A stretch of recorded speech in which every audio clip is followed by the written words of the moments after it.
Hey there, Tony's Culinary Seasons, and I want to talk about knives and knife safety real quick. I really recommend you have a good chef knife at home, something that you feel comfortable with in your hand that doesn't feel excessively heavy, that feels a nice balance. There's so many different brands on the market, and there's so many different styles and different sizes of knives. If you're able at a store to be able to pick it up and see what it feels like, I really recommend it.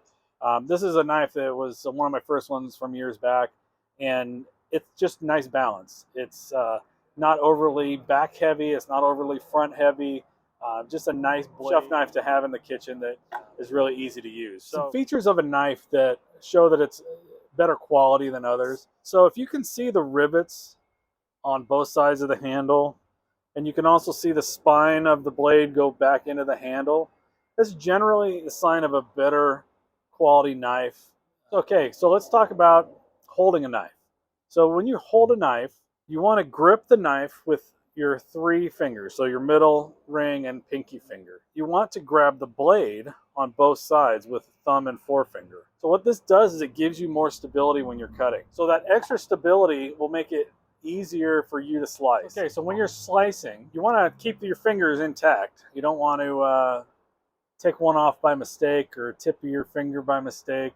One time I was in a restaurant working away and somebody got my attention and I looked up and crunch, there went a good part of my knuckle off of there that, miss it to this day. Anyway, so when you're cutting with a chef knife or other knives, it really doesn't matter. You want to keep your fingers curled. So you want to hold on to whatever you're cutting. I'm going to use this towel as an example so I don't have anything out here. So I want to keep my fingers curled, holding that item that I'm cutting in place, whether it be scallions or a carrot or whatever. So you're going to just form it around whatever you're using. And you want to slice through it. Use that blade when you're slicing. So you're slicing down and through. You don't want to smash down because a lot of times, depending on what you're cutting, it's just going to smash the meat or smash something. So you let the blade do the work. Let the blade slice through whatever you're cutting. So let this thing do the work. You sharpen it up very nice, and you want to make sure that whatever you're cutting looks pretty.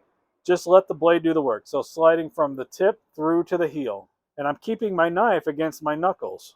Keeping my knife right against the knuckles here. So and my fingertips are curled under. You don't want to cut yourself. It's just gonna make your holidays unhappy. Keeping your fingers curled and your thumb out of the way. This is another one I've seen people get caught. They have their knuckles curled, but their thumb's over here. Thumb's playing over here somewhere. You don't want to have that. You want to keep that back, tuck it in, just be safe, or use it to hold whatever you're holding as well. But keep all your digits out of the way here. So as you're cutting, you're moving the knife from tip to heel, and that blade is flat against your knuckles. You're not going to get cut if it's against the knuckles. It does take some practice if you're not used to it.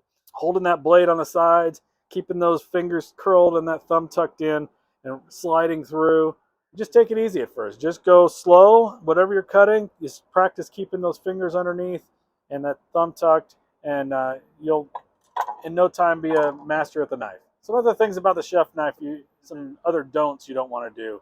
You don't want to use the tip of your knife to try to pry something or stab into something. You don't want to go after the ice bin in your freezer. It's just something that safety-wise you don't want to do.